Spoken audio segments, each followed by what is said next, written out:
maka saya akan memohon kepada Allah saat saya akan menghadap sendirian di hadapan Allah.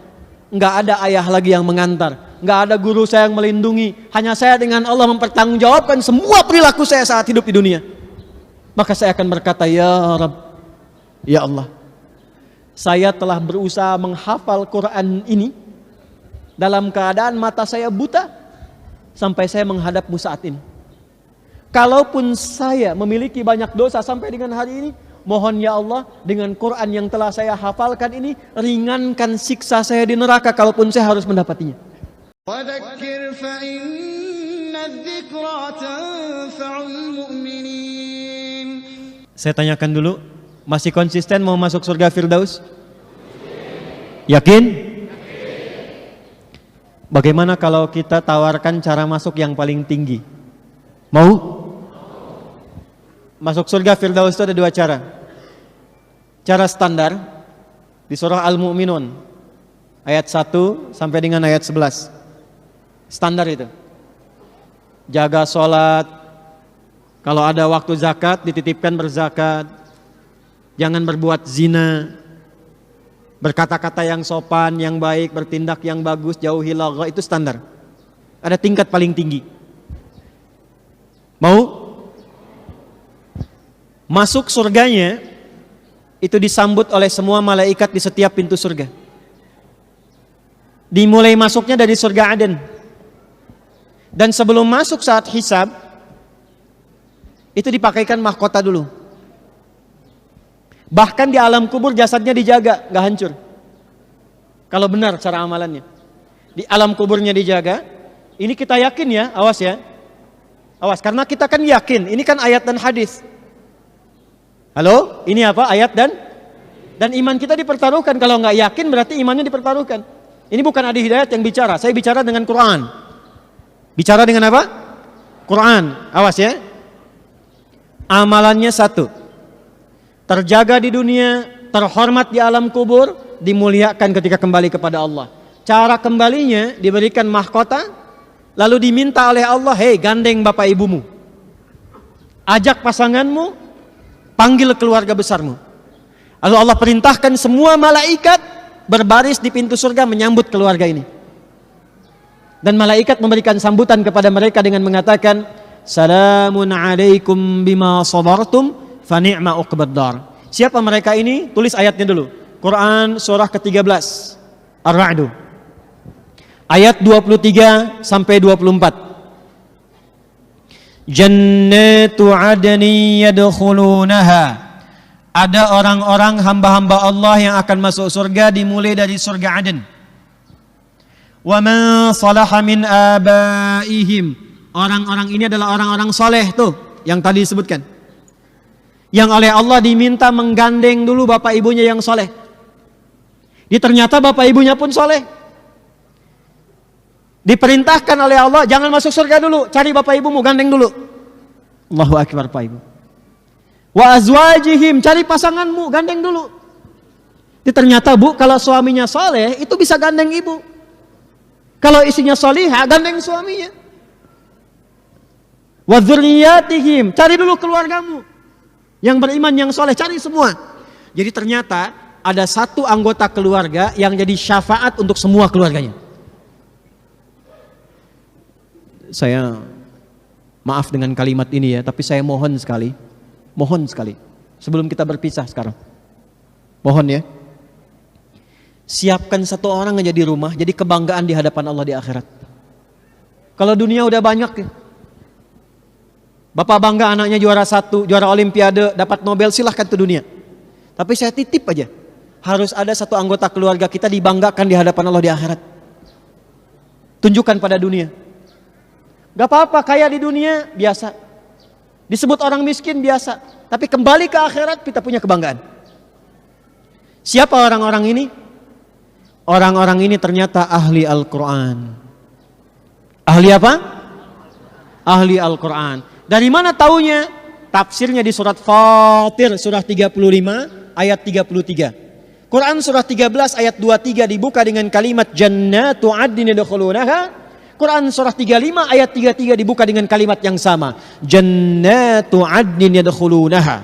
yuhallawna fiha min asawir. Ada orang-orang masuk surga lewat surga Aden, nggak boleh masuk surga oleh Allah kecuali pakai jubah kehormatan dulu. Pakai gelang-gelang emas, pakai mahkota kehormatan. Siapa orang ini? Ayat 32-nya ternyata ahli Al-Quran. Thumma awrasna al-kitaba alladhina astafaina min ibadina. Kemudian kami wariskan Al-Quran kepada hamba-hamba pilihan kami. Ketika dipilih oleh Allah, dia konsisten sampai meninggal menjaga Qurannya. Di akhirat dia menjadi syafaat untuk keluarganya. Dan sebelum masuk surga, kata Allah, Allah perintahkan kepada semua malaikat, wal malaikatu yadkhuluna alaihim min kulli bab. Dan malaikat keluar menyambut di setiap pintu surga, mengucapkan selamat kepada keluarga besar ini. Salamun alaikum bima sabartum fa ni'ma uqbad dar. Selamat, kata Allah, sampaikan pada malaikat. Malaikat ucapkan selamat. Kata para malaikat, selamat, Anda sabar. Saat di dunia sabar mengamalkan satu amalan ini. Silahkan nikmati surga yang telah disiapkan, tempat terindah yang belum pernah dijamah. Siapa orang ini? Golongan pertamanya ahli Al-Quran. Teman-teman, untuk menjadi ahli Al-Quran caranya 3. Ingat, ahli Quran itu bukan yang hafal 30 juz.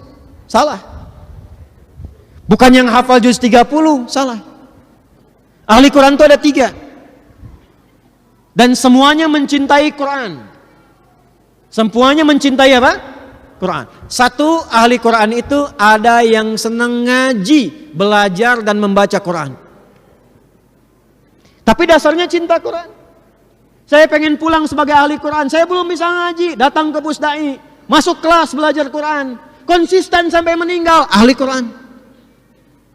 Ustazah yang sekarang viral meninggal itu kan, coba lihat buku yang sedang dibaca. Lihat bukunya, doanya apa? Doa khutbul Quran. Itu sedang dengan pengajian ibu-ibu, Bu. Itu pengajian ibu-ibu itu, sedang baca Quran. Sedang khataman doa khutbul Quran itu. Saya bermohon mudah-mudahan itu yang wafat yang paling termulia itu untuk beliau insyaallah. Husnul khatimah. Di bikers nih, kalau saran saya, ya, sekarang siapkan.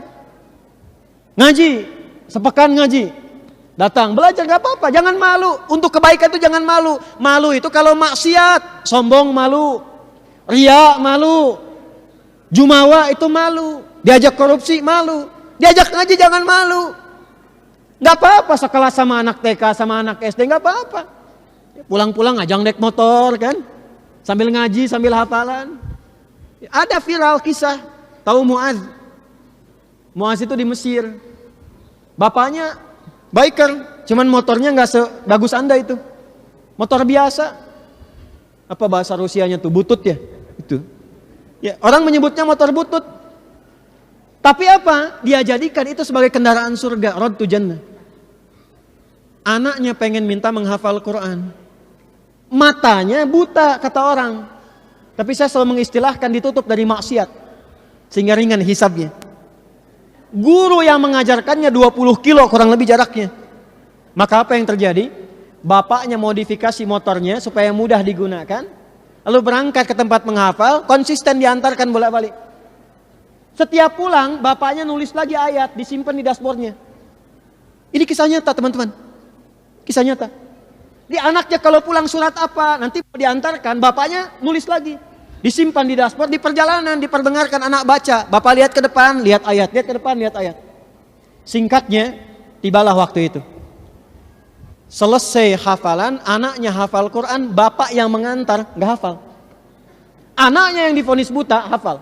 Hafal Qurannya, tajwidnya, makhrajnya sempurna seperti syekhnya.